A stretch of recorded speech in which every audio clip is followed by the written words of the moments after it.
National human right কমিশনের দায়িত্বে কে আছে? সঠিক উত্তরটি হলো বিজয় ভারতী সায়ান। জাতীয় সংখ্যালঘু কমিশনের দায়িত্বে কে আছেন? সঠিক উত্তরটি হলো Iqbal Singh Lalpura. National schedule caste কমিশনের দায়িত্বে কে আছেন? সঠিক উত্তরটি হলো Kishore Makwana. National schedule tribe কমিশনের দায়িত্বে কে আছেন?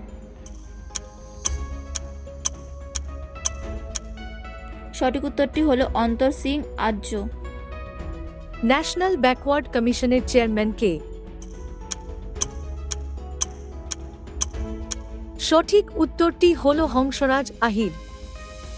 ভিডিওটি ভালো লাগলে অবশ্যই চ্যানেলটি সাবস্ক্রাইব ও শেয়ার করুন। পাশে থাকার জন্য ধন্যবাদ।